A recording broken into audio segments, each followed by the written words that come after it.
नमस्कार साथियों, स्वागत है आपका ऑनलाइन स्टडी ग्रुप में। सामान्य अध्ययन से संबंधित महत्वपूर्ण प्रश्नों की जो टेस्ट श्रृंखला चलाई जा रही है, इस श्रृंखला के अंतर्गत आज की क्लास में सामान्य अध्ययन से संबंधित महत्वपूर्ण 50 प्रश्नों को विस्तृत व्याख्या के साथ कंप्लीट किया जाएगा। तो चलिए प्रारंभ करते हैं। पहला प्रश्न, आपको यहाँ पर सूची को सुमेलित करना है। एक तरफ पृथ्वी की उत्पत्ति के संबंध में जो सिद्धांत हैं वो दिए गए हैं और दूसरी तरफ इस सिद्धांत से संबंधित जो विद्वान हैं उनके नाम दिए गए हैं। आपको इसको सूची को सुमेलित करना है। विकल्प ए में लिखा हुआ है निहारिका परिकल्पना। याद रखिएगा, निहारिका परिकल्पना से संबंधित है लाप्लास महोदय, इसलिए आप ए को तीसरे के साथ कोरिलेट करेंगे। यदि हम बात करें वायव्य राशि परिकल्पना की, तो याद रखिएगा वायव्य राशि परिकल्पना कांट महोदय से संबंधित है, इसलिए आप बी को चौथे के साथ कोरिलेट करेंगे। और यदि हम सी विकल्प में दिए गए ग्रहाणु परिकल्पना की बात करें, तो ग्रहाणु परिकल्पना का संबंध चैम्बरलिन और मोल्टेन महोदय के साथ है, इसलिए आप सी को पहले के साथ कोरिलेट करेंगे। और यदि हम बात करें डी विकल्प में दिए गए ज्वारी परिकल्पना की, तो ज्वारी परिकल्पना का संबंध जीन्स एवं जैफ्रीज के साथ है, इसलिए आप डी को दूसरे के साथ कोरिलेट करेंगे। और इस प्रकार जो आपका कूट बनेगा वो 3, 4, 1, 2 का बनेगा और प्रश्न संख्या 1 का आपका जो सही जवाब होगा वो होगा विकल्प डी। अगला देखिए, प्रश्न संख्या 2 पूछा जा रहा है कि बिग बैंग सिद्धांत के संदर्भ में निम्नलिखित में से कौन सा कथन असत्य है। यानी आपको यहां पर जो 4 कथन दिए गए हैं इसमें से असत्य कथन को फाइंड आउट करना है। पहले कथन में कहा जा रहा है कि यह ब्रह्मांड की उत्पत्ति से संबंधित है, तो यह कथन सही है। दूसरी बात कि जो बिग बैंग सिद्धांत है यह परिघटना लगभग 13.7 अरब वर्ष पहले हुई थी, यह भी सही है। तीसरा स्टेटमेंट कहा जा रहा है कि इस सिद्धांत के अनुसार, अर्थात जो बिग बैंग सिद्धांत है इसके अनुसार ब्रह्मांड को निर्मित करने वाले सभी पदार्थ एकाकी परमाणु के रूप में एक ही स्थान पर स्थित थे, यह भी कथन सही है। अगला कथन देखिए जो डी विकल्प में दिया गया है, लिखा है कि आरंभ में इसका आयतन अत्यधिक था तथा तापमान एवं घनत्व शून्य था। यह डी विकल्प आपका आंसर हो जाएगा क्योंकि यह स्टेटमेंट असत्य है। याद रखिएगा, बिग बैंग का जो सिद्धांत है वो सिद्धांत कहता है कि ब्रह्मांड को निर्मित करने वाले सभी पदार्थ एकाकी रूप से संगठित थे, जिनका आयतन अति निम्न एवं तापमान एवं जो उनका घनत्व था वो अनंत था। ठीक है, इस प्रकार यहां पर प्रश्न संख्या 2 का डी विकल्प आपका आंसर हो जाएगा। याद रखिएगा, इन्हीं एकाकी पिंड के विस्फोट से जो पदार्थ थे उनसे ब्रह्मांड और सौर मंडल की उत्पत्ति हुई है। क्लियर है। अगला देखिए, प्रश्न संख्या 3 पूछा जा रहा है कि भीतरी ग्रह पाए जाते हैं, तो आपका सही जवाब क्या होगा। यहां पर आपका विकल्प बी सही हो जाएगा। सूर्य और क्षुद्र ग्रहों की पट्टी के मध्य भीतरी ग्रह पाए जाते हैं। देखिए यहां पर आपको सबसे पहले क्षुद्र ग्रहों की पट्टी को स्पष्ट कर लेना चाहिए। यह जो क्षुद्र ग्रहों की पट्टी है ये मंगल और बृहस्पति ग्रह के बीच पाई जाती है। अब पूछा जा रहा है कि भीतरी ग्रह कहां होते हैं। याद रखिएगा, यदि हम सूर्य की दूरी के आधार पर क्रम को देखें तो जो पहले 4 ग्रह होते हैं बुध, शुक्र, पृथ्वी और मंगल, ये सभी ग्रह भीतरी ग्रह कहे जाते हैं या इनको आंतरिक ग्रह कहा जाता है। चूंकि ये पृथ्वी के सदृश दिखाई देते हैं इसलिए इनको पार्थिव ग्रह भी कहा जाता है। क्लियर है। तो आप इसको देखिए, सीधे प्रश्न को थोड़ा सा घुमा कर पूछा गया, तो इसलिए आप कहेंगे कि सूर्य और क्षुद्र ग्रहों की पट्टी के मध्य जो ग्रह पाए जाते हैं उनको भीतरी ग्रह कहते हैं। यहां पर एक बात और याद रखिएगा, इसको इंग्लिश में इनर प्लैनेट्स कहा जाता है। एक होता है बाह्य ग्रह जिसको इंग्लिश में कहते हैं आउटर प्लैनेट। याद रखिएगा इसमें कौन कौन से ग्रह आते हैं, इसमें बृहस्पति, शनि, अरुण और वरुण आता है। ठीक है, याद रखेंगे। यहां पर दूसरा विकल्प सही हो जाएगा। प्रश्न संख्या 4 देखिए, पूछा जा रहा है कि निम्नलिखित में से कौन भूगर्भ की जानकारी का प्रत्यक्ष साधन है। यहां पर प्रत्यक्ष साधन को पूछा जा रहा है। याद रखिएगा, जो भूगर्भ की जानकारी है वो 2 प्रकार के स्रोतों से मिलती है। एक होता है प्रत्यक्ष स्रोत जिसको आप कहते हैं डायरेक्ट स्रोत, और एक होता है अप्रत्यक्ष स्रोत जिसको आप कहते हैं इनडायरेक्ट सोर्स।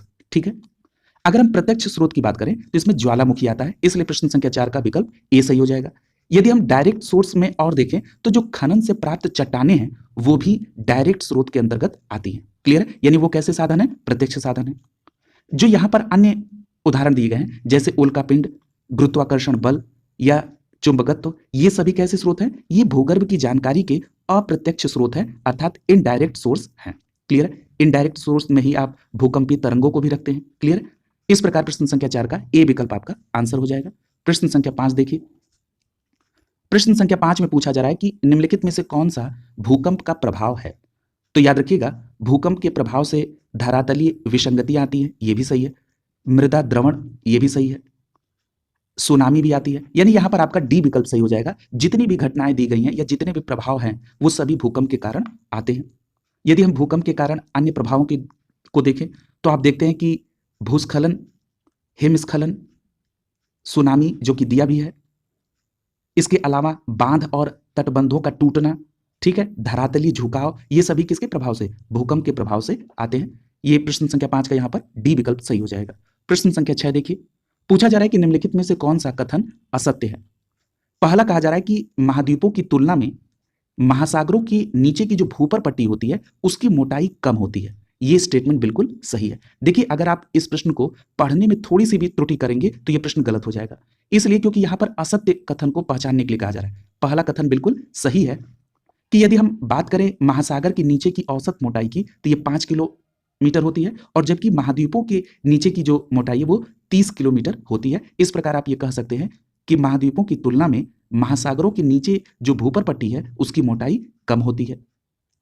दूसरे स्टेटमेंट में कहा जा रहा है कि भूपर पट्टी एवं मेंटल का जो ऊपरी भाग है उसको सम्मिलित रूप से स्थल मंडल कहा जाता है। यह भी स्टेटमेंट आपका सही है। यानी प्रश्न संख्या 6 में जो दोनों स्टेटमेंट दिए गए हैं वो दोनों स्टेटमेंट सही है, इसलिए यहां पर आपका सही जवाब क्या होगा, विकल्प डी सही हो जाएगा, न तो पहला न तो दूसरा। यानी दोनों स्टेटमेंट सही है, इसलिए यहां पर असत्य स्टेटमेंट कोई नहीं है, इसलिए डी विकल्प यहां पर सही हो जाएगा।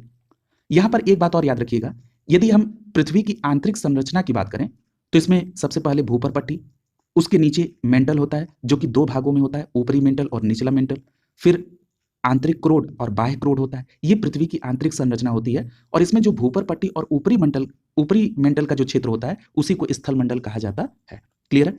अगला देखिए प्रश्न संख्या 7, पूछा जा रहा है कि निम्नलिखित देशों में से कौन सा एक ब्रह्मपुत्र नदी के बहाव क्षेत्र के अंतर्गत नहीं आता है।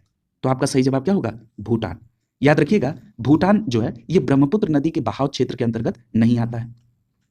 अब यहां पर जरा आपको ब्रह्मपुत्र नदी के बहाव क्षेत्र को थोड़ा समझना होगा। याद रखिएगा, ये जो ब्रह्मपुत्र नदी है ये तिब्बत में मानसरोवर झील के निकट से निकलती है, और जब ये तिब्बत में मानसरोवर झील के पास से निकलती है तो इसको तिब्बत में सांगपो नदी कहा जाता है। क्लियर है। वहीं तिब्बत और चाइना के इलाकों में से यारलुंग जांगपो नदी भी कहा जाता है। तो याद रखेंगे, सांगपो और यारलुंग जांगपो जो है ये ब्रह्मपुत्र नदी को ही कहा जाता है तिब्बत के इलाके में। आगे जब भारत में ये प्रवेश करती है तो ये सबसे पहले अरुणाचल प्रदेश में आती है, जहां पर इसको दिहांग नदी के नाम से जाना जाता है। असम में इसको ब्रह्मपुत्र नदी कहा गया, और जब ये बांग्लादेश में जाती है तो इसे जमुना नदी के नाम से जाना जाता है। क्लियर है। और अंत में अपना ये जल बंगाल की खाड़ी में गिराती है। क्लियर है। तो इतनी बातें आप ब्रह्मपुत्र नदी के बारे में याद रखेंगे। देखिए, कई बार आपको ब्रह्मपुत्र नदी की सहायक नदी भी पूछ ली जाती है, तो याद रखिएगा, दिबांग, लोहित, धनश्री, सुबनश्री, मानस, तिस्ता, संकोश, ये सभी किसकी सहायक नदी है, ब्रह्मपुत्र की सहायक नदी है। प्रश्न संख्या 8 देखिए, प्रश्न संख्या 8 में पूछा जा रहा है आइसोनेफ रेखा क्या होती है। तो याद रखिएगा, मेघाच्छादन के समान क्षेत्रों को मिलाने वाली रेखा को आइसोनेफ रेखा कहा जाता है। इस प्रकार प्रश्न संख्या 8 का डी विकल्प आपका सही हो जाएगा। जो मेघाच्छादनों के समान क्षेत्रों को मिलाने वाली रेखा है उसको कहते हैं आइसोनेफ, अर्थात सेम क्लाउडनेस एरिया को मिलाने वाली रेखा जो होती है उसको आइसोनेफ कहा जाता है। अब जरा विकल्प ए को देखिए, लिखा है कि बर्फ गिरने के समान क्षेत्रों को मिलाने वाली रेखा को क्या कहते हैं। तो याद रखिएगा, इसको आइसोनीफ कहा जाता है। क्लियर है। बी विकल्प में लिखा है कि समुद्र तल की क्षैतिज रेखा जिससे ऊंचाई और गहराई को मापा जाता है उस क्षैतिज रेखा को क्या कहते हैं, तो उसको कहा जाता है डेटम रेखा। सी विकल्प में लिखा है कि किसी संदर्भ बिंदु से क्रमिक माप का प्रदर्शन करने वाली रेखा को क्या कहते हैं, तो याद रखिएगा उसको आइसोनोमल कहा जाता है। क्लियर है। यहां पर डी विकल्प आपका आंसर हो जाएगा। प्रश्न संख्या 9 देखिए, पूछा जा रहा है कि निम्नलिखित में से कथनों में से कौन सा कथन सत्य है, इसको पहचानिए। पहला लिखा है कि अध्यक्षात्मक शासन व्यवस्था में राष्ट्रपति देश व सरकार दोनों का प्रमुख होता है। क्लियर है। तो यहां पर यह बात बिल्कुल सही है कि जो अध्यक्षात्मक शासन प्रणाली है उसमें राष्ट्रपति देश व सरकार दोनों का प्रमुख होता है, यानी पहला स्टेटमेंट सही है। अगर हम अध्यक्षात्मक शासन प्रणाली के उदाहरण की बात करें तो आप अमेरिका का उदाहरण ले सकते हैं। याद रखिएगा, इसमें राष्ट्रपति का जो चुनाव है वो प्रत्यक्ष मतदान के द्वारा होता है, और ये विधायिका के प्रति जवाबदेही नहीं होता है। दूसरे विकल्प में दूसरा स्टेटमेंट कर रहा है कि अर्ध अध्यक्षात्मक शासन व्यवस्था में राष्ट्रपति देश का जबकि प्रधानमंत्री सरकार का प्रमुख होता है। ये जो दूसरा स्टेटमेंट है ये भी स्टेटमेंट आपका सही है। याद रखिएगा, ये जो अर्ध अध्यक्षात्मक शासन प्रणाली है इसमें अध्यक्षात्मक शासन प्रणाली और संसदात्मक शासन प्रणाली, इन दोनों प्रणाली के गुण पाए जाते हैं। उदाहरण के स्वरूप आप फ्रांस में अर्ध अध्यक्षात्मक शासन प्रणाली की का एग्जाम्पल ले सकते हैं, स्विट्जरलैंड को ले सकते हैं। क्लियर है। और एक बात और याद रखिएगा कि इस प्रकार की शासन प्रणाली में दोनों का चुनाव प्रत्यक्ष मतदान के द्वारा होता है, और प्रधानमंत्री और उनका मंत्रिपरिषद जो होता है वो विधायिका के प्रति जवाबदेह होता है। क्लियर है? इस प्रकार प्रश्न संख्या 9 में आपका पहला और दूसरा दोनों स्टेटमेंट सही है, इसलिए यहां पर आपका सी विकल्प आंसर हो जाएगा। प्रश्न संख्या 10 देखिए। प्रश्न संख्या 10 जो है वो कथन और कारण से संबंधित प्रश्न है। कथन ए में कहा जा रहा है कि भारत में एकीकृत न्यायिक प्रणाली व्यवस्था है, तो यहां पर यह कथन बिल्कुल सही है। सबसे पहली बात यह समझिए कि एकीकृत न्यायिक प्रणाली क्या होती है। तो याद रखिएगा, इसका मतलब यह है कि जब कोई उच्च न्यायालय कोई आदेश दे दे, कोई निर्णय दे दे, तो उसका पालन निचली अदालतों को करना होता है। क्लियर है? फॉर एग्जाम्पल, मान लीजिए कि सर्वोच्च न्यायालय ने कोई आदेश दिया किसी प्रकरण में, तो आपने देखा होगा कई बार जो हाई कोर्ट है उसमें यह कोट किया जाता है कि इस संदर्भ में माननीय सर्वोच्च न्यायालय का पूर्व में यह आदेश है, ताकि उस आदेश का पालन वहां पर कराया जा सके। क्लियर है? कारण में देखिए लिखा है कि भारत में अलग से प्रांतीय स्तर के न्यायालय नहीं है, यह बिल्कुल सही है। यानी यहां पर जो न्यायालयिक व्यवस्था दी गई है वो एक प्रॉपर हायरार्की में है। यानी अगर आप में हाई कोर्ट में कोई दिक्कत हुई तो आप उसको चैलेंज कर सकते हैं सुप्रीम कोर्ट में। यहां पर ऐसा नहीं है कि हाई कोर्ट स्तर पर ये अंतिम न्यायालय है। अगर आपको राज्य स्तर पर जो हाई कोर्ट होते हैं अगर उसमें कोई समस्या है तो आप उसके ऊपर सुप्रीम कोर्ट में भी जा सकते हैं। इसलिए यहां पर कारण भी सही है, कथन भी सही है और सही व्याख्या की जा रही है, इसलिए प्रश्न संख्या 10 का ए विकल्प आपका आंसर हो जाएगा। अगला देखिए, प्रश्न संख्या 11 पूछा जा रहा है कि भारतीय संविधान में न्यायपालिका की स्वतंत्रता बनाए रखने हेतु कौन से उपाय हैं। यानी ऐसे उपायों पर आपको भी ध्यान देना है जो न्यायपालिका को स्वतंत्र बनाए रखें। पहला स्टेटमेंट दिया गया है, न्यायाधीशों की नियुक्ति के मामले में विधायिका को सम्मिलित न करना। यहां पर आपका पहला स्टेटमेंट इस बात को प्रूफ कर रहा है कि इस व्यवस्था से जो संविधान में न्यायपालिका है वो स्वतंत्र बनी रहेगी, यानी किसी के दबाव में वो काम नहीं करेगी। बी में कहा जा रहा है कि न्यायाधीशों का जो कार्यकाल है वो निश्चित होना, ताकि उनको ये रहे कि हम रिटायर हो जाएंगे, हमारा एक प्रॉपर कार्यकाल है, ताकि ये भी एक न्यायपालिका को स्वतंत्रता रहेगी। अगला है न्यायालय की अवमानना के लिए दंड की व्यवस्था, तो ये भी सही है। यानी यहां पर जो तीनों स्टेटमेंट हैं ये सभी स्टेटमेंट न्यायपालिका की स्वतंत्रता से संबंधित है, इसलिए यहां पर आपका डी विकल्प आंसर हो जाएगा। अगला देखिए, प्रश्न संख्या 12 पूछा जा रहा है कि सार्वभौमिक मताधिकार से क्या आशय है। तो याद रखिएगा, सार्वभौमिक मताधिकार का मतलब होता है कि देश के समस्त वयस्क नागरिकों को चुनाव में वोट देने का अधिकार हो। ठीक है, इसलिए यहां पर आपका बी विकल्प आंसर हो जाएगा। अब यहां पर जब वयस्क नागरिकों को वोट देने की बात आई तो यहां पर एक बात आपको याद रखना होगा, 61वें संविधान संशोधन 1989 से पहले जो भारत के नागरिकों को मत देने का अधिकार था वो था 21 वर्ष तक के नागरिकों को, और 61वें संविधान संशोधन अधिनियम 1989 के बाद अनुच्छेद 326 में संशोधन किया गया और न्यूनतम आयु को 21 से घटाकर 18 वर्ष कर दिया गया। यह प्रश्न भी आपसे पूछा जाता है, इसलिए यहां पर आप वयस्क मताधिकार का जो बात है उसके संदर्भ में 61वां संविधान संशोधन 1989 याद रखेंगे, अनुच्छेद 326 याद रखेंगे जो कि सार्वभौमिक मताधिकार से संबंधित है। क्लियर है? अगला देखिए, प्रश्न संख्या 13। प्रश्न संख्या 13 में पूछा जा रहा है कि first past the post system, first past the post system में विजयी जो प्रत्याशी विजयी घोषित किया जाता है वो किसे घोषित किया जाता है। तो याद रखिएगा, यहां पर आपका सही जवाब होगा विकल्प सी, अन्य सभी प्रत्याशियों से अधिक मत पाकर जो विजयी प्रत्याशी होता है वो किस सिस्टम के तहत आता है, तो वो first past the post system के अंतर्गत उसे विजय घोषित किया जाता है। क्लियर है? यानी यहां पर प्रश्न संख्या 13 का सी विकल्प सही हो जाएगा। अगला देखिए, प्रश्न संख्या 14। प्रश्न संख्या 14 में पूछा जा रहा है कि निम्नलिखित में से कौन सी अर्थव्यवस्था एडम स्मिथ के अहस्तक्षेप के सिद्धांतों पर कार्य करती है। देखिए, जो एडम स्मिथ महोदय ने अहस्तक्षेप का जो सिद्धांत दिया था उसमें उन्होंने कहा कि एक ऐसी अर्थव्यवस्था हो जिसमें आर्थिक गतिविधियों पर जो सरकार है, अर्थात जिसको आप टेक्निकल भाषा में राज्य कहते हैं, उसका न्यूनतम नियंत्रण हो और जो निजी क्षेत्र हैं उनका प्रभावकारी नियंत्रण हो। ठीक है, तो वो किसका उदाहरण है, ये उदारवादी अर्थव्यवस्था के अंतर्गत आएगा, इसलिए प्रश्न संख्या 14 का सी विकल्प सही हो जाएगा। और जो इस व्यवस्था का लक्षण है वो पूंजीवादी अर्थव्यवस्था के समान है। याद रखिएगा, इसलिए यह कहा गया कि जो एडम स्मिथ की अहस्तक्षेप का जो सिद्धांत है वो उदारवादी अर्थव्यवस्था पर कार्य करता है, यानी यहां पर सी विकल्प आपका आंसर हो जाएगा। अगला देखिए, प्रश्न संख्या 15। प्रश्न संख्या 15 में आपसे पूंजीवादी अर्थव्यवस्था के संदर्भ में इन कथनों की सत्यता की जांच करने के लिए कहा जा रहा है। सबसे पहले आपको यह समझना होगा कि पूंजीवादी अर्थव्यवस्था के लक्षण क्या होते हैं। तो याद रखिएगा, पूंजीवादी अर्थव्यवस्था में उत्पादन पर निजी स्वामित्व का अधिकार होता है।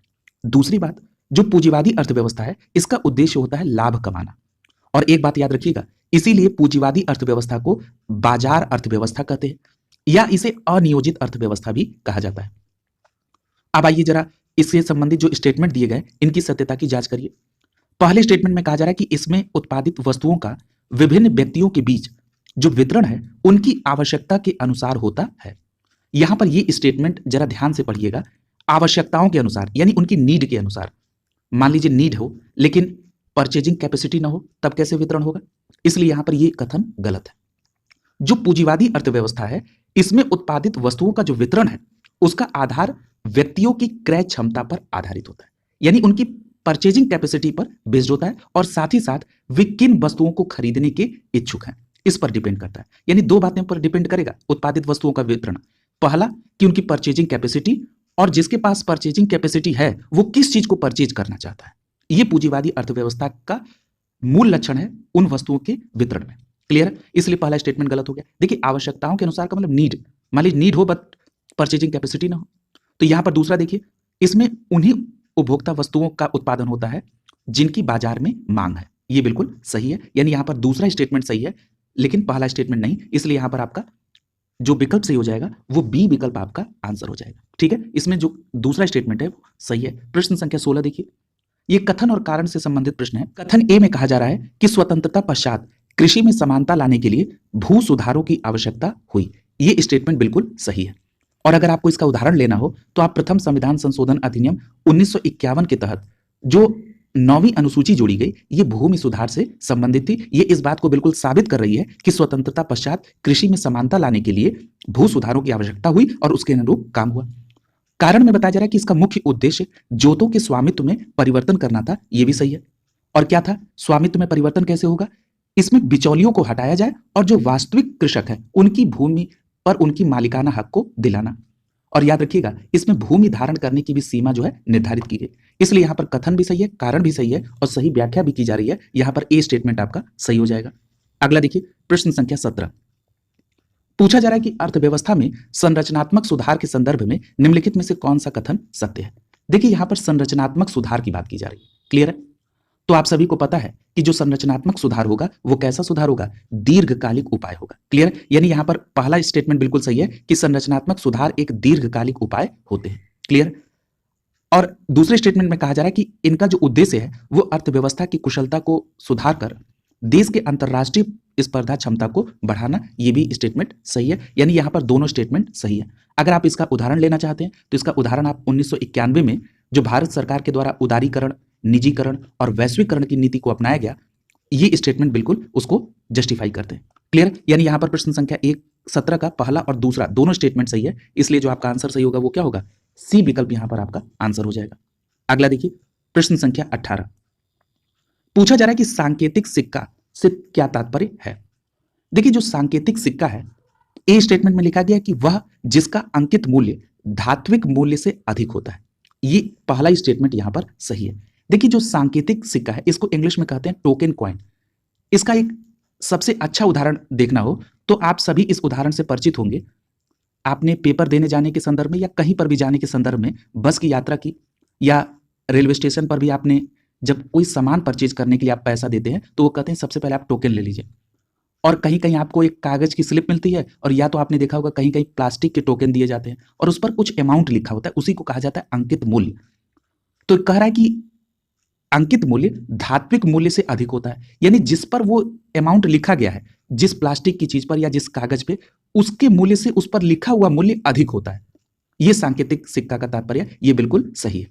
क्लियर? जैसे मान लीजिए अगर 20 रुपए का टोकन लिया तो क्या उस कागज के टुकड़े का या उस उतने से प्लास्टिक का अमाउंट या उसका जो मूल्य है वो 20 रुपए नहीं ना होगा, यानी उस पर लिखे गए अंकित मूल्य का मान जो है वो धात्विक मूल्य के मान से अधिक होगा। यहां पर ए विकल्प आपका सही हो जाएगा। प्रश्न संख्या 19 देखिए, पूछा जा रहा है कि निम्नलिखित में से कौन सी एक पारिस्थितिक दबाव यानी इकोलॉजिकल प्रेशर की इकाई है। तो आपका सही जवाब क्या होगा? पारिस्थितिकी दबाव का जो इकाई है वो होती है बार। यहां पर ए विकल्प आपका सही हो जाएगा। यदि हम विकल्प बी की बात करें नॉट की, तो ये समुद्र में गति मापने की इकाई होती है। यदि हम जूल की बात करें तो आप सभी को पता है कि कार्य या जो ऊर्जा होती है उसकी इकाई होती है जूल। ओम के संदर्भ में बात करें तो ये विद्युत प्रतिरोध की इकाई होती है। क्लियर? तो इसको भी याद रखेंगे। प्रश्न संख्या 20 देखिए, पूछा जा रहा है कि निम्नलिखित कथनों पर विचार कीजिए और किस संदर्भ में विचार करना है। तो मानव पूंजी निर्माण के स्रोत के रूप में, पूछा जा रहा है कि इसमें से कौन कौन मानव पूंजी निर्माण के स्रोत में शामिल होंगे। सबसे पहले तो यह समझना आवश्यक है कि मानव पूंजी कैसे निर्मित होगी। देखिए, एक चीज बिल्कुल स्पष्ट जान लीजिए, यहां पर मानव के साथ पूंजी शब्द लिखा है, तो देखिए इसके शाब्दिक अर्थ से ही आपको क्लियर कराते हैं। जब मानव प्रोडक्टिव हो, यानी वो उत्पादन में सहायक कर सके, सहायता प्रदान कर सके, तो उसे कहा जाता है मानव पूंजी। यानी अब ये मानव पूंजी के रूप में कैसे कन्वर्ट होगा, जब मानव को प्रशिक्षित कर दिया जाए ताकि वो उत्पादन करने में सहायता प्रदान कर सके, अर्थात जब मानव प्रोडक्टिव हो जाए तो उसे मानव पूंजी के रूप में जाना जाता है। अब ये मानव पूंजी निर्माण के स्रोत क्या क्या है। पहला दिए गया शिक्षा में निवेश, बिल्कुल सही बात है। जब आप शिक्षा में निवेश करेंगे तब वो क्या होगा, प्रशिक्षित होगा, तो क्या है, फिर वो मानव पूंजी बनेगा, यानी यहां पर पहला सही है। दूसरा करें कार्यस्थल प्रशिक्षण, यानी जिस कार्यस्थल पर वो काम कर रहा है वहां पर उसके संदर्भ में उसको प्रशिक्षण दिया जाए। जैसे आपने देखा होगा कि जो लोग टीचिंग के संदर्भ में हैं तो उनको समय समय पर उनके प्रशिक्षण कराए जाते हैं। इसी तरह से अगर आप देखेंगे प्रशासनिक सेवाओं में अलग अलग समय पर प्रशिक्षण का कार्य किया जाता है ताकि एक मानव पूंजी के तौर पर उनको प्रोडक्टिव बनाया जा सके। स्वास्थ्य में निवेश, स्वस्थ रहेंगे तभी वो अपना संपूर्ण क्षमता से कार्य कर सकते हैं। प्रवसन यानी माइग्रेशन, माइग्रेशन कर कर भी मानव पूंजी को निर्मित किया जा सकता है। मान लीजिए वहां पर अनुकूल व्यवस्था न हो तो उनके अनुकूल व्यवस्था कराने के लिए उनको माइग्रेट करना पड़ता है। सूचना, सूचना के द्वारा उनको विभिन्न तथ्यों की जानकारी होगी ताकि उस जानकारी का वो उपयोग करके उत्पादन करने में सहायक कर सके। तो इस प्रकार से यहाँ पर जितने भी विकल्प दिए गए हैं या जितने भी यहाँ पर ऑप्शन है वो सभी मानव पूंजी निर्माण के स्रोत है, इसलिए यहाँ पर आपका डी विकल्प आपका आंसर हो जाएगा। क्लियर है। अगला देखिए प्रश्न संख्या 21। प्रश्न संख्या 21 में कथन और कारण से संबंधित प्रश्न है। कथन में कहा जा रहा है कि चोलों के विषय में हमें उनके पूर्ववर्ती राजवंशों की अपेक्षा काफी अधिक जानकारी प्राप्त है। बात बिल्कुल सही है। चोलों के संदर्भ में आपने देखा होगा उनके विषय में हमें उनके पूर्ववर्ती राजवंशों की अपेक्षा अधिक जानकारी है। यदि हम चोल साम्राज्य की स्थापना की बात करें तो इसकी स्थापना किसने की थी, विजयालय ने की थी, यह आपको याद रखना चाहिए। दूसरी बात, चोल राजाओं में यदि प्रसिद्ध शासकों की बात करें तो इसमें आप राजराज प्रथम का नाम पढ़ते हैं। आप सभी को पता है और ये कई बार प्रश्न पूछा भी जा चुका है, आपको मैं रिकॉल करा देता हूं कि राजराज प्रथम ने तंजौर में बृहदेश्वर मंदिर का निर्माण कराया था। इस तंजौर में निर्मित बृहदेश्वर मंदिर को राजराजेश्वर मंदिर के नाम से भी जाना जाता है। और ये राजराजेश्वर मंदिर किससे संबंधित है, तो ये शिव मंदिर है। क्लियर है। वहीं अगर हम राजेंद्र प्रथम की बात कर लें तो आपको ये पता है, ये भी पूछा जाता है कि गंगैकोंड चोल की उपाधि किसने धारण की थी, तो राजेंद्र प्रथम ने की थी। और किसको हराकर की थी, तो महिपाल को हराकर की थी। क्लियर है। तो ये भी आप याद रखेंगे। यानी ये सभी जानकारियां किससे हैं, चोल साम्राज्य से संबंधित शासकों की है। तो यहां पर पहला स्टेटमेंट सही है। कारण में कहा जा रहा है कि चोल शासकों के इतिहासकारों द्वारा प्रतिदिन अपनी वीर गाथाओं, विजय गाथाओं को लिखवाया जाता था। देखिए यहां पर प्रतिदिन शब्द का प्रयोग करके इस स्टेटमेंट को गलत कर दिया गया। चोल इतिहासकारों ने विजय गाथाओं को लिखा है, लेकिन प्रतिदिन अपनी विजय गाथाओं को लिखना, यहां पर ये कारण गलत हो गया और यहां पर कथन सही है। ठीक है, यानी ए सही है, आर गलत है, इसलिए आपका जो विकल्प सही हो जाएगा वो सी विकल्प आपका आंसर हो जाएगा प्रश्न संख्या 21 का। अगला देखिए प्रश्न संख्या 22। प्रश्न संख्या 22 में पूछा जा रहा है कि निम्नलिखित में से किस यात्री ने भारतीय राजा को बौरा कहा। तो याद रखिएगा बगदाद का एक निवासी था जिसका नाम था अल मसूदी। ये जो अल मसूदी जो बी विकल्प में दिया गया है, इस अल मसूदी ने भारतीय राजा को बौरा कहा। एक बात और याद रखिएगा कि इसने गुर्जर प्रतिहार राज्य को अल जुजूर कहा। क्या कहा, अल जुजूर। किसको, गुर्जर प्रतिहार राज्य को। याद रखिएगा ये जो बगदाद का निवासी अल मसूदी था जो भारत यात्रा पर आया 915-16 में, इसके द्वारा राष्ट्रकूट और प्रतिहार शासकों की जानकारी प्राप्त होती है। क्लियर। अब देखिए यहां पर कुछ अन्य नाम भी दिए गए जो अधिकतर परीक्षाओं में पूछे जाते हैं, जिनको आप इग्नोर नहीं कर सकते हैं। विकल्प ए में लिखा है मार्को पोलो। याद रखिएगा ये जो मार्को पोलो है ये कहां का था, तो ये वेनिस अर्थात इटली का निवासी था और इसने 13वीं सदी के अंत में पांड्य देश की यात्रा की थी। यदि हम सी विकल्प में लिखे हुए सुलेमान की बात करें तो याद रखिएगा सुलेमान जो है ये एक अरबी यात्री था और ये 9वीं सदी में आया था और सुलेमान के द्वारा पाल और प्रतिहार वंश के बारे में जानकारी मिलती है। डी विकल्प में लिखा है इब्न बतूता। आप सभी को पता है कि इब्न बतूता मोरक्को का था और ये 14वीं सदी में आया, यानी इसके द्वारा जो जानकारी दी जाती है वो 14वीं सदी के बारे में। और इसकी जो रचना है, जो प्रसिद्ध रचना है इब्न बतूता की, वो है रेहला। इतनी बातों को आप इस प्रश्न के संदर्भ में याद रखेंगे। अगला देखिए प्रश्न संख्या 23। पूछा जा रहा है कि ये जो स्टेटमेंट दिए गए हैं इसमें से कौन सा स्टेटमेंट सत्य है। पहला स्टेटमेंट कहा जा रहा है कि प्रतिहार राजा भोज ने आदि वराह की उपाधि धारण की थी। ये स्टेटमेंट बिल्कुल सही है। आप सभी को पता है कि प्रतिहार राजा था मिहिर भोज और ये मिहिर भोज जो था ये विष्णु का बहुत बड़ा भक्त था। इसीलिए इसने आदि वराह की उपाधि धारण की थी। यहां पर एक बात और याद रखिएगा, मिहिर भोज प्रथम ने आदि वराह के साथ साथ प्रभास की भी उपाधि धारण की थी। क्लियर है? दूसरे स्टेटमेंट में कहा जा रहा है कि राष्ट्रकूट राजा अमोघ वर्ष ने एलोरा का जो प्रसिद्ध शिव मंदिर है उसका निर्माण कराया था। ये स्टेटमेंट गलत है। क्यों? क्योंकि जो आपने पढ़ा है कि एलोरा का जो प्रसिद्ध शिव मंदिर है वो राष्ट्रकूट राजा कृष्ण प्रथम के द्वारा इसको निर्मित कराया गया था। याद रखिएगा, यदि हम राष्ट्रकूट वंश की बात करें तो इसकी स्थापना किसने की थी? दंती दुर्ग ने की थी। क्लियर है? और जो पहले स्टेटमेंट में प्रतिहार वंश लिखा हुआ है यानी गुर्जर प्रतिहार वंश, इसकी स्थापना किसने की थी? तो याद रखिएगा, गुर्जर प्रतिहार वंश की स्थापना नागभट्ट प्रथम ने की थी। कई बार गुर्जर प्रतिहार वंश के वास्तविक संस्थापक का नाम पूछ लिया जाता है, तो आपका जवाब क्या होगा? वत्स राज। क्लियर है? तो इतनी बातें इसके संदर्भ में आप याद रखेंगे। अगला देखिए, तो यहां पर आपका केवल पहला स्टेटमेंट सही हो जाएगा, यानी प्रश्न संख्या 23 का ए विकल्प यहां पर सही हो जाएगा। अगला देखिए, प्रश्न संख्या 24 पूछा जा रहा है कि डॉक्टर भीमराव अंबेडकर के द्वारा 1927 में जो बहिष्कृत समाज नामक पत्रिका का प्रकाशन शुरू किया गया था, यह पत्रिका किस भाषा में छपती थी? देखिए, इस पर डिटेल व्याख्या आपसे की गई थी और यह प्रश्न आप आसानी से कर लेंगे। बी विकल्प सही हो जाएगा, मराठी भाषा में। आप सभी को पता है कि डॉक्टर भीमराव अंबेडकर ने बंबई में बहिष्कृत हितकारिणी सभा की स्थापना की थी 1924 में, और 27 में मराठी भाषा में बहिष्कृत समाज नामक पत्रिका का प्रकाशन भी शुरू किया था। किस भाषा में? मराठी भाषा में। अगला देखिए, प्रश्न संख्या 25 में पूछा जा रहा है कि निम्नलिखित में से कौन सा एक सही सुमेलित है?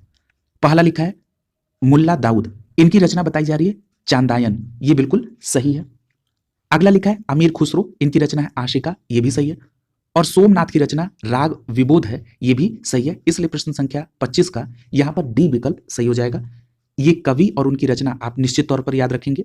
अगला देखिए, प्रश्न संख्या 26 पूछा जा रहा है कि दिल्ली सल्तनत के संबंध में जवाबित किसके आशय में कहा जाता था, यानी इस जवाबित का क्या अर्थ होता था? तो याद रखिएगा, दिल्ली सल्तनत में जो जवाबित होता था उसका मतलब होता था शरीयत के अलावा राजगाद चलाने के लिए जो सुल्तान के द्वारा नियम बनाए गए उसको जवाबित कहा जाता था।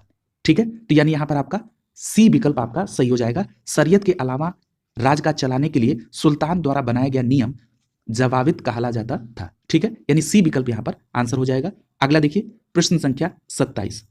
प्रश्न संख्या 27 में पूछा जा रहा है कि प्रथम आंग्ल मराठा युद्ध का अंत किस संधि से हुआ था? तो आपका सही जवाब क्या होगा? सबसे पहले आपको यह समझना होगा कि प्रथम आंग्ल मराठा युद्ध कब से कब तक हुआ।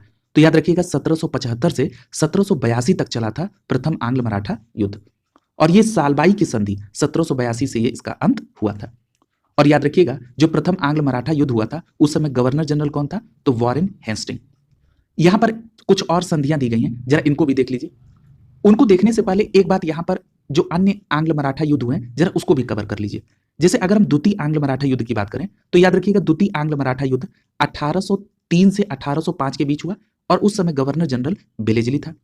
यदि हम तृतीय आंग्ल मराठा युद्ध की बात करें तो ये 1817 से 1818 के बीच हुआ और उस समय गवर्नर जनरल लॉर्ड हेस्टिंग्स था। यहां पर जरा अन्य संधियों को देखिए। विकल्प ए में लिखा है सूरत की संधि 1775। याद रखिएगा, 1775 में हुई सूरत की संधि रघुनाथ राव और अंग्रेजों के बीच हुई थी। वही बी विकल्प में लिखे हुए बसीन की संधि की बात करें जो 1802 में हुई, ये पेशवा बाजीराव द्वितीय और अंग्रेज के बीच हुई थी। क्लियर है? अगला देखिए, प्रश्न संख्या 28। यहां पर संस्था और संबंधित व्यक्ति के नाम दिए गए और पूछा जा रहा है कि कौन सा सही सुमेलित नहीं है। पहली संस्था दी गई है इंडियन एसोसिएशन। आप सभी को पता है कि इंडियन एसोसिएशन की स्थापना 1876 में सुरेंद्रनाथ बनर्जी ने की थी, यह सही सुमेलित है। बी विकल्प में लिखा है पूना सार्वजनिक सभा। पूना सार्वजनिक सभा की जो स्थापना है वो 1870 में जस्टिस रनाडे के द्वारा, यह भी सही है। सी विकल्प में लिखा है कि ईस्ट इंडिया एसोसिएशन। याद रखिएगा, ईस्ट इंडिया एसोसिएशन की स्थापना 1866 में दादा भाई नौरोजी ने लंदन में की थी, इसलिए यहां पर आपका सी विकल्प आंसर हो जाएगा, यह सही सुमेलित नहीं है। यदि हम डी विकल्प में बॉम्बे प्रेसिडेंसी एसोसिएशन की बात करें तो इसकी स्थापना 1885 में फिरोज शाह मेहता, बदरुद्दीन तैयब और केटी तेलंग के द्वारा की गई थी। तो ये भी फैक्ट आप याद रखेंगे, यहां पर सी विकल्प आपका आंसर हो जाएगा। अगला देखिए, प्रश्न संख्या 29। पूछा जा रहा है कि मराठा शासकों में निम्नलिखित में से किसे गौ ब्राह्मण प्रतिपालक की संज्ञा दी गई थी? तो याद रखिएगा, गौ ब्राह्मण प्रतिपालक की जो संज्ञा है वो शिवाजी को दी गई थी, यानी यहां पर आपका सी विकल्प सही हो जाएगा, छत्रपति शिवाजी को दी गई थी। याद रखिएगा, शिवाजी के जन्म के संदर्भ में अगर हम बात करें तो इनका जन्म सिवनेर की पहाड़ी दुर्ग में हुई थी। एक बात और याद रखिएगा कि इनके जन्म की डेट को लेकर थोड़ा सा मतभेद है। कुछ जगहों पर आपको 19 फरवरी 1630 मिलेगा और कहीं पर आपको 6 अप्रैल 1627 मिलेगा, यानी 1627 भी और 1630 भी मिलता है। यदि हम इनकी राजधानी की बात करें तो रायगढ़ है। और जो शिवाजी की जो प्रमुख विशेषता थी वो इनके मंत्रिपरिषद में अष्टप्रधान थे, यानी अष्टप्रधान मंत्रिपरिषद शिवाजी की विशेषता थी। एक बात और याद रखिएगा, पूछा जाता है कि जून 1665 में जो पुरंदर की संधि हुई थी वो किसके बीच हुई थी? तो याद रखिएगा, शिवाजी ने मुगलों के प्रतिनिधि राजा जय सिंह के साथ 1665 में पुरंदर की संधि की थी। इतने फैक्ट को आप याद रखेंगे और यह भी याद रखेंगे कि गौ ब्राह्मण प्रतिपालक के तौर पर छत्रपति शिवाजी को जाना जाता है। प्रश्न संख्या 30 देखिए, पूछा जा रहा है कि निम्नलिखित में से कौन से प्रवास के प्रतिकर्ष कारकों में सम्मिलित है? यहां पर प्रतिकर्ष कारक की बात की जा रही है प्रवास के संदर्भ में, यानी कि प्रवास का मतलब क्या हो गया, यानी माइग्रेशन की बात हो रही है। ठीक है, तो याद रखिएगा, दो प्रकार के कारक होते हैं माइग्रेशन के लिए जो उसको इफेक्टेड करते हैं।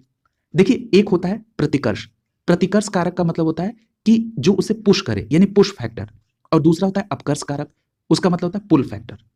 अब यहां पर आपसे प्रतिकर्ष कारक के बारे में पूछा जा रहा है, यानी ऐसे कौन कौन से कारक हैं जो आपको प्रवास करने के लिए प्रेरित करते हैं। तो देखिए, प्रतिकूल जलवायु, ये बिल्कुल सही है। प्राकृतिक विपदाएं, जब प्राकृतिक विपदाएं आती हैं तो तभी आप माइग्रेट करते हैं ज्यादातर, और जलवायु आपके अनुकूल ना हो तब भी आप माइग्रेट करते हैं। बेरोजगारी की कंडीशन में भी आप माइग्रेट करते हैं। चौथा दिया शांति व स्थायित्व, जब शांति और स्थायित्व होता है तब आप माइग्रेट नहीं करते, इसलिए ये शामिल नहीं होगा। यहां पर पहला, दूसरा और तीसरा ही प्रतिकर्ष कारक में शामिल होगा, इसलिए यहां पर आपका प्रश्न संख्या 30 का सी विकल्प आपका आंसर हो जाएगा। क्लियर? अब देखिए, जो अपकर्ष कारक है यानी पुल फैक्टर है, उसमें क्या क्या आ जाएगा, उसी में आएगा ये शांति और स्थायित्व। इसके साथ साथ बेहतर अवसर, रहन सहन की अच्छी दशाएं, अनुकूल जलवायु, ये सभी क्या है, ये सभी अपकर्ष कारक के अंतर्गत आएंगे। और जो ऊपर के 3 कारक दिए गए हैं ये प्रतिकर्ष कारक के अंतर्गत आएंगे। अगला देखिए, प्रश्न संख्या 31, पूछा जा रहा है कि निम्नलिखित युग्मों में से कौन सा सही सुमेलित नहीं है? एक तरफ शहर का नाम है और दूसरी तरफ झील का है। पहला दिया गया है टोरंटो, टोरंटो ऑन्टेरियो झील के पास, ये बिल्कुल सही है। शिकागो मिशिगन झील, डुलूथ सुपीरियर झील, डेट्रॉयड, डेट्रॉयड जो है ये इरी झील के किनारे अवस्थित है। ठीक है, इसलिए यहां पर ये आपका गलत हो जाएगा, यानी डी विकल्प आपका आंसर हो जाएगा। और याद रखिएगा, डेट्रॉयड इरी झील के किनारे अवस्थित है। प्रश्न संख्या 31 का डी विकल्प यहां पर सही हो जाएगा। प्रश्न संख्या 32 देखिए, पूछा जा रहा है कि ओपिसोमीटर, इसका प्रयोग किसके मापन में होता है? तो याद रखिएगा, ये जो ओपिसोमीटर होता है इसका जो प्रयोग है वो टेढ़ी मेढ़ी लाइनों की दूरी ज्ञात करने में। क्लियर है? जो मानचित्र में जो टेढ़ी मेढ़ी लाइन होती हैं उनकी दूरी को मापने के लिए ओपिसोमीटर का प्रयोग होता है, यानी आपका यहां पर सी विकल्प सही हो जाएगा। दूरी मापन में ओपिसोमीटर का प्रयोग किया जाता है। क्लियर? अगला देखिए, प्रश्न संख्या 33, पूछा जा रहा है कि निम्नलिखित में से कौन सा एक स्टेशन पार साइबेरियन रेलमार्ग पर अवस्थित है? मैंने इसमें से कौन सा ऐसा स्टेशन है जो पार साइबेरियन रेलमार्ग पर अवस्थित है? ये पार साइबेरियन रेलमार्ग का मतलब क्या है? ट्रांस साइबेरियन रेलवेज की बात हो रही है। याद रखिएगा, सबसे पहले तो ये समझ लीजिए कि ट्रांस साइबेरियन रेलमार्ग जो है ये कहां से कहां तक है। तो ये पश्चिम में सेंट पीटर्सबर्ग से शुरू होकर पूर्व में प्रशांत महासागर के तट पर स्थित व्लादिवोस्टोक तक ये रेलमार्ग अवस्थित है। दूसरी बात, अगर हम इसके बीच में आने वाले स्टेशन की बात करें तो इसमें कौन कौन से? चिता आता है, बी विकल्प में लिखा हुआ है कजान, ये भी आता है, मास्को भी आता है, इसके अलावा ट्यूमिन भी आता है। ठीक है, खबरोवस्क भी आता है। ठीक है, तो ये भी याद रखेंगे, यानी यहां पर डी विकल्प आपका सही हो जाएगा। ये तीनों स्टेशन ट्रांस साइबेरियन रेलवे के मार्ग में आते हैं। क्लियर है? अगला देखिए, प्रश्न संख्या 34, कथन और कारण से संबंधित प्रश्न।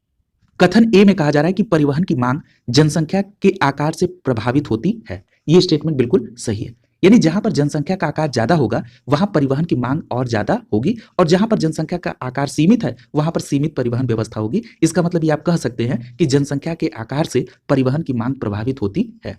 कारण में कह रहा है कि जनसंख्या का आकार जितना बड़ा होगा परिवहन की मांग उतनी अधिक होगी, यानी कारण भी सही है, कथन भी सही है। इसका मतलब यहाँ पर सही व्याख्या भी हो रही है। ए विकल्प आपका यहाँ पर सही हो जाएगा, प्रश्न संख्या 34 का ए विकल्प। अगला देखिए, प्रश्न संख्या 35, पूछा जा रहा है कि निम्नलिखित में से किस एक व्यापारिक जलमार्ग को बृहद ट्रंक मार्ग कहा जाता है? तो आपका सही जवाब क्या होगा? यहां पर आपका विकल्प सही हो जाएगा बी। जो उत्तरी अटलांटिक समुद्री मार्ग है इसको बृहद ट्रंक मार्ग के नाम से जाना जाता है, और याद रखिएगा ये विश्व का सबसे व्यस्ततम व्यापारिक जलमार्ग है। क्लियर है? और ये विश्व की 1/4 मतलब विदेशी जो व्यापार है वो इसी मार्ग के द्वारा होता है। बी विकल्प आपका आंसर हो जाएगा। अगला देखिए प्रश्न संख्या 36। प्रश्न संख्या 36 में पूछा जा रहा है कि मैक्सिको की खाड़ी में स्थित तेल कुओं से अमेरिका के उत्तर पूर्वी राज्यों में तेल के परिवहन के लिए किस पाइपलाइन का प्रयोग किया जाता है? तो आपका सही जवाब क्या होगा? बिग इंच पाइपलाइन का प्रयोग किया जाता है मैक्सिको की खाड़ी में स्थित तेल कुओं से अमेरिका के उत्तर पूर्वी राज्यों में तेल परिवहन के लिए। यहां पर कुछ और पाइपलाइन दी है, जैसे कॉमेकॉन पाइपलाइन। याद रखिएगा ये जो कॉमेकॉन पाइपलाइन है ये पूर्व सोवियत संघ में स्थित है। यदि हम विकल्प सी में दिए गए नार्ड स्ट्रीम पाइपलाइन की बात करें, ये जो नार्ड स्ट्रीम पाइपलाइन है ये रूस के ब्योबार्ग से लेकर जर्मनी के ग्रिप्स वेल्ड को जोड़ती है। किसको किसको? रूस के ब्योबार्ग से जर्मनी के ग्रिप्स वेल्ड को जोड़ती है नार्ड स्ट्रीम पाइपलाइन। डी विकल्प में लिखा है टैप लाइन। याद रखिएगा ये जो टैप लाइन है ये दक्षिण पूर्व एशिया में स्थित है, तो इन पाइपलाइनों के संदर्भ में भी आप याद रखेंगे। अगला देखिए प्रश्न संख्या 37। पूछा जा रहा है कि क्षारीय भूमि सुधारक के रूप में प्रयुक्त किए जाने वाला रसायन है। याद रखिएगा क्षारीय मृदाओं में सोडियम की मात्रा अधिक होती है। इससे होता क्या है कि पौधों की वृद्धि में बाधा आ जाती है। इस प्रकार की भूमि में सुधार के लिए कैल्शियम सल्फेट अर्थात जिप्सम की आवश्यकता होती है, इसलिए आपका बी विकल्प यहां पर सही हो जाएगा। ठीक है, यानी जो क्षारीय भूमि है उसमें सुधार के लिए कैल्शियम सल्फेट या जिप्सम का प्रयोग किया जाता है। अगला देखिए प्रश्न संख्या 38। प्रश्न संख्या 38 में पूछा जा रहा है कि निम्नलिखित में से कौन सा एक संगठन general agreement on trade and tariff के उत्तराधिकारी के रूप में कार्य करता है? देखिए ये जो general agreement on trade and tariff है इसका शॉर्ट फॉर्म होता है गैट, यानी GATT। याद रखिएगा ये द्वितीय विश्व युद्ध के पश्चात अस्तित्व में आया था गैट, और इसी के बाद विश्व व्यापार संगठन की स्थापना हुई 1995 में। और ये जो विश्व व्यापार संगठन है वो अंतरराष्ट्रीय स्तर पर वैश्विक व्यापार के नियमों को बनाता है और ये गैट के उत्तराधिकार के रूप में कार्य करता है, इसलिए प्रश्न संख्या 38 का आपका ए विकल्प सही हो जाएगा। क्लियर है? अगला देखिए प्रश्न संख्या 39। कथन और कारण से संबंधित प्रश्न है। कथन ए में कहा जा रहा है कि भारत में ब्रिटिश साम्राज्य का संस्थापक रॉबर्ट क्लाइव को माना जाता है। यह स्टेटमेंट बिल्कुल सही है। अब कारण क्या बता रहा है कि प्लासी के युद्ध के विजय के द्वारा उसने ब्रिटिश साम्राज्य की नींव रखी थी। यह कारण भी सही है, यानी यहां पर कथन और कारण दोनों सही है और सही व्याख्या भी हो रही है, इसलिए ए विकल्प यहां पर सही हो जाएगा। आप सभी को पता है कि जो प्लासी का युद्ध है ये 23 जून 1757 को हुआ और इसमें बंगाल के नवाब सिराजुद्दौला को पराजित करके ब्रिटिश साम्राज्य का जो प्रभुत्व है उसकी शुरुआत हुई थी। इस प्रकार यहां पर रॉबर्ट क्लाइव को ब्रिटिश साम्राज्य के संस्थापक के रूप में जाना जाता है, इसलिए यहां पर ए विकल्प आपका आंसर हो जाएगा। अगला देखिए प्रश्न संख्या 40। पूछा जा रहा है कि प्रश्न संख्या 40 में कि चतुर्थ आंग्ल मैसूर युद्ध के संदर्भ में कौन सा कथन असत्य है? तो याद रखिएगा यहां पर पहला दिया गया कि यह युद्ध टीपू सुल्तान इसमें मारा गया था। यह बिल्कुल सही है कि चतुर्थ आंग्ल मैसूर युद्ध में टीपू सुल्तान मारा गया था। दूसरा कहा जा रहा है कि यह युद्ध 1799 में अंग्रेजों और टीपू सुल्तान के बीच हुआ था। यह भी स्टेटमेंट सही है। सी में कह रहा है कि इस युद्ध में विजय के बाद अंग्रेजों ने मैसूर को अपने साम्राज्य में मिला लिया। यह स्टेटमेंट गलत है। क्यों गलत है? क्योंकि याद रखिएगा जब चतुर्थ आंग्ल मैसूर युद्ध को जीत लिया अंग्रेजों ने तो इसके बाद अंग्रेजों के द्वारा मैसूर का जो शासन है वो वहां के पुराने वंश अडयार वंश के हाथ में दे दिया गया था। क्लियर है? इसलिए यहां पर सी स्टेटमेंट आपका आंसर हो जाएगा। ये असत्य यहां पर दिया गया है। डी विकल्प में लिखा है कि इस युद्ध के समय गवर्नर जनरल लॉर्ड वेलेस्ली थे। ये बिल्कुल सही है। ठीक है, अगला देखिए प्रश्न संख्या 41। प्रश्न संख्या 41 में पूछा जा रहा है कि निम्नलिखित में से कौन सा एक सही सुमेलित नहीं है? पहला लिखा है कि सिंध का विलय 1843 में, यह बिल्कुल सही है। दूसरा दिया पंजाब का विलय 1849 में, यह भी सही है। नागपुर का विलय 1853 में, सही है। अवध का विलय 1848 में, यह गलत है। आप सभी को पता है कि अवध को कुप्रशासन का आरोप लगाकर 1856 में अधिग्रहित किया गया था। और किसकी नीति के तहत? तो याद रखिएगा लॉर्ड डलहौजी की हड़प नीति के तहत कुप्रशासन का आरोप लगाकर अवध को 1856 में अधिकृत किया गया था। याद रखिएगा ये जो लॉर्ड डलहौजी की हड़प नीति है इसी को डॉक्ट्रिन ऑफ लैप्स के नाम से भी जाना जाता है, इसलिए यहां पर आपका डी विकल्प आंसर हो जाएगा। अगला देखिए प्रश्न संख्या 42। यहां पर आपको सूची को सुमिलित करना है। विकल्प ए में लिखा है आर्य समाज। याद रखिएगा आर्य समाज की स्थापना 1875 में की गई थी, इसलिए आप ए को पहले के साथ कोरिलेट कर देंगे। और याद रखिएगा आर्य समाज की स्थापना किसने की थी? स्वामी दयानंद सरस्वती के द्वारा की गई थी। अगला दिया गया है वेद समाज। याद रखिएगा वेद समाज की स्थापना 1864 में की गई थी, इसलिए आप बी को दूसरे के साथ कोरिलेट कर देंगे। और यदि पूछा जाए कि वेद समाज की स्थापना किसने की थी, तो याद रखिएगा केशव चंद्र सेन और श्री धारालू नायडू के द्वारा की गई थी। अगला दिया गया है प्रार्थना समाज की स्थापना। याद रखिएगा प्रार्थना समाज की स्थापना शिव नारायण अग्निहोत्री ने 1867 में किया था। और अगर हम बात करें देव समाज की, तो देव समाज की स्थापना 1887 में आत्माराम पांडुरंग के द्वारा किया गया था। यानी आपका यहां पर ABCD का पहला, दूसरा, तीसरा, चौथा कूट होगा। इस प्रकार यहां पर ए विकल्प आपका आंसर हो जाएगा। अगला प्रश्न देखिए, प्रश्न संख्या 43। प्रश्न संख्या 43 में पूछा जा रहा है कि निम्नलिखित में से कौन सा एक महाभारत के तेलुगु अनुवादकों के लिए विख्यात नहीं है? तो यहां पर देखिए आपका सही जवाब हो जाएगा विकल्प ए, कंबन। यानी कंबन जो है ये महाभारत के तेलुगु अनुवादकों के लिए विख्यात नहीं है। याद रखिएगा जो विकल्प बी में नन्नय नाम दिया गया है, इसके अलावा विकल्प सी में टिक्कन, डी में ये रन, ये सभी तेलुगु साहित्य के कवि थे। याद रखिएगा 11वीं शताब्दी में महाभारत का जो तेलुगु साहित्य में अनुवाद है वो प्रारंभ किया था नन्नय के द्वारा, और बाद में इसे टिक्कन और ये रन ने इसको 13वीं और 14वीं शताब्दी में पूरा किया था। यहां पर एक बात और याद रखिएगा, एक प्रश्न और आपसे पूछा जाता है कि किसके शासनकाल को तेलुगु साहित्य का स्वर्णयुग कहा जाता है? तो आपका जवाब होगा कृष्णदेव के राय के शासनकाल को तेलुगु साहित्य का स्वर्णयुग कहा जाता है। क्लियर? अगला देखिए प्रश्न संख्या 44। पूछा जा रहा है कि कालानुक्रम के आधार पर निम्नलिखित घटनाओं में से कौन सी घटना सबसे पहले घटित हुई थी? तो जरा सबका ईयर देखिए। पहला दिया गया है बाल गंगाधर तिलक का निधन। याद रखिएगा बाल गंगाधर तिलक का निधन 1 अगस्त 1920 को हुआ था। यानी जिस समय असहयोग आंदोलन प्रारंभ हुआ था 1 अगस्त 1920 को, उसी दिन बाल गंगाधर तिलक का निधन हुआ था। बी विकल्प में लिखा है कि भारतीय राष्ट्रीय कांग्रेस का अमृतसर अधिवेशन। तो आप सभी को पता है कि ये अधिवेशन दिसंबर माह में अधिकतर हुए हैं, तो ये दिसंबर 1919 में। सी विकल्प में लिखा है कि रॉलेट एक्ट विधेयक का पास होना। तो रॉलेट एक्ट जो पास हुआ ये मार्च 1919 में। और जालियांवाला बाग हत्याकांड 13 अप्रैल 1919 को। तो सबसे बाद की घटना कौन सी है? तो यहां पर आपका जो सही जवाब हो जाएगा प्रश्न संख्या 40, सबसे पहले की घटना पूछी जा रही है। याद रखेंगे सबसे पहले की घटना पूछी जा रही है, इसलिए आपका सही जवाब क्या हो जाएगा? सबसे पहले रॉलेट एक्ट विधेयक पास हुआ था। कब? मार्च 1919 में। क्लियर है? इसलिए यहां पर आपका सी विकल्प आंसर हो जाएगा। अगला देखिए प्रश्न संख्या 45। पूछा जा रहा है कि गांधी इरविन समझौता कब हुआ था? तो याद रखिएगा गांधी इरविन समझौता 5 मार्च 1931 को हुआ था। यहां पर आपका बी विकल्प सही हो जाएगा। आप सभी को पता है कि गांधी जी सविनय अवज्ञा आंदोलन चला रहे थे, और प्रथम गोलमेज सम्मेलन में जब कांग्रेस की तरफ से पार्टिसिपेशन नहीं हुआ तो उस गोलमेज सम्मेलन का उतना महत्व नहीं हो पाया, इसलिए तत्कालीन वायसराय इरविन ने गांधी जी के साथ समझौता किया, जिसे गांधी इरविन समझौता कहा जाता है, जो कि 5 मार्च 1931 को हुआ। और इस समझौते के बाद गांधी जी ने सविनय अवज्ञा आंदोलन को स्थगित करने की घोषणा की, और इसके बाद द्वितीय गोलमेज सम्मेलन में कांग्रेस के प्रतिनिधि के तौर पर गांधी जी ने पार्टिसिपेट किया था। याद रखिएगा ये जो गांधी इरविन समझौता है इसे दिल्ली पैक्ट के नाम से भी जाना जाता है। अगला देखिए प्रश्न संख्या 46। प्रश्न संख्या 46 में पूछा जा रहा है कि इसमें से कौन सा स्टेटमेंट सत्य है? पहला स्टेटमेंट लिखा है कि ग्राम सभा स्थानीय नागरिकों की आम सभा होती है। ये स्टेटमेंट बिल्कुल सही है। याद रखिएगा ग्राम स्तर पर ग्राम ही पंचायती राज की मूल इकाई है, और इसमें 2 संस्थाएं होती हैं, एक होती है ग्राम सभा और दूसरी होती है ग्राम पंचायत। याद रखिएगा ये जो ग्राम सभा होती है ये आम नागरिकों की सभा है। अगर हम ग्राम पंचायत की बात करें आपसे, तो ग्राम पंचायत अपने अधिकार क्षेत्र में ग्राम सभा की कार्यकारिणी समिति के रूप में काम करती है। ठीक, इतनी बात आप दोनों के संदर्भ में याद रखेंगे। और जो दूसरा स्टेटमेंट कर रहा है कि ग्राम पंचायत ग्राम सभा से ऊपर होती है, यह भी स्टेटमेंट सही है, क्योंकि अभी आपने जाना कि जो ग्राम पंचायत है वो अपने अधिकार क्षेत्र में ग्राम सभा की कार्यकारिणी समिति के रूप में कार्य करती है। इसका मतलब ग्राम पंचायत ग्राम सभा से ऊपर होती है। यहां पर सी विकल्प आपका आंसर हो जाएगा। अगला देखिए प्रश्न संख्या 47।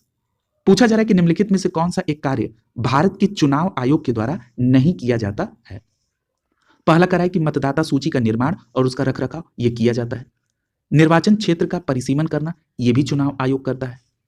अगर सी विकल्प में लिखा है कि चुनाव की अधिसूचना जारी करना, यह चुनाव आयोग के द्वारा नहीं होता। प्रश्न संख्या 47 का सी विकल्प सही हो जाएगा। आप सभी को पता है कि जो 5 वर्ष बाद चुनाव संपन्न होता है, तो जो लोकसभा का चुनाव यानी संसद से संबंधित चुनाव जो है, इसकी अधिसूचना राष्ट्रपति महोदय द्वारा और जो राज्य विधानसभा के चुनाव की जो अधिसूचना है, वो राज्यपाल महोदय के द्वारा जारी की जाती है। और आचार संहिता का निर्माण भी चुनाव आयोग का ही कार्य है। यानी यहाँ पर प्रश्न संख्या 47 का सी विकल्प सही हो जाएगा। चुनाव अधिसूचना जारी करना ये चुनाव आयोग का कार्य नहीं है।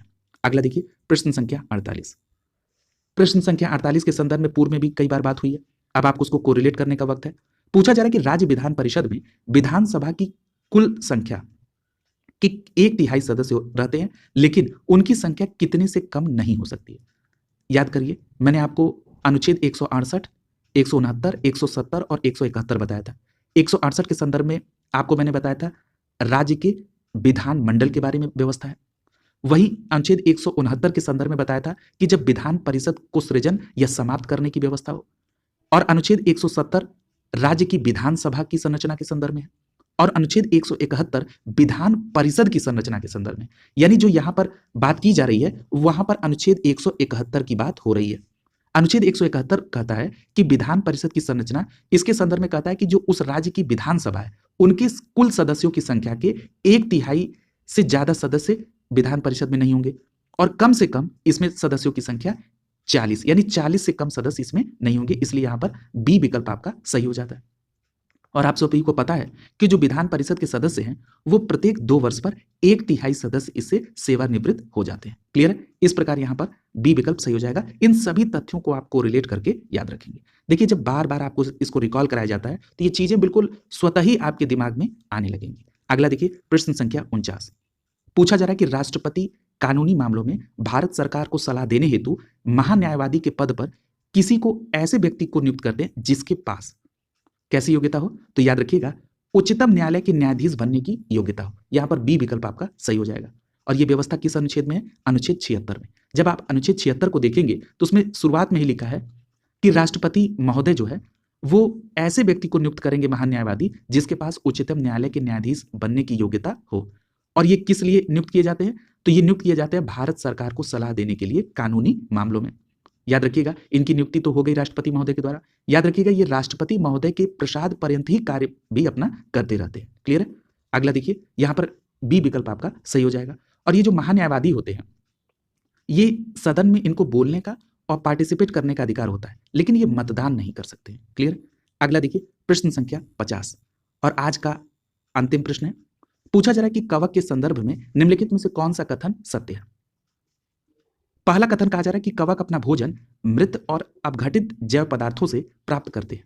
यह पहला स्टेटमेंट आपका बिल्कुल सही है। दूसरा कहा जा रहा है कि कवक में क्लोरोफिल पाया जाता है। याद रखिएगा, कवक में क्लोरोफिल नहीं पाया जाता है, इसलिए यहां पर दूसरा स्टेटमेंट गलत है। अगर हम बात करें कवक की तो याद रखिएगा, कवक से आपने देखा होगा कि पौधों में बहुत गंभीर रोग हो जाता है। जैसे कई बार पूछा भी गया है, कवक से सरसों में आपने देखा है कि सफेद रस्ट रोग हो जाता है। वहीं गेहूं की बात करें तो इसमें ढीला इसमट रोग हो जाता है। गन्ने में लाल अपक्षय हो जाता है। मूंगफली में टिक्का रोग भी कवक के कारण होता है। ठीक। और अगर हम जीव जंतुओं की बात करें तो आपने देखा कि दमा, इस एथलीट फूट, खाज, गंजापन, दाद, ये सभी किसके कारण होता है? कवक के कारण होता है। ठीक है, तो इनको भी आप याद रखेंगे। और यहां प्रश्न संख्या 50 का पहला स्टेटमेंट सही है, दूसरा गलत है, इसलिए यहां पर आपका ए विकल्प आंसर हो जाएगा। क्लियर है? इस प्रकार आपने जीएस के 50 प्रश्नों को विस्तृत व्याख्या के साथ कंप्लीट किया। अगली क्लास में नए प्रश्नों के साथ मुलाकात होगी। शुभकामनाओं के साथ आप सभी का बहुत बहुत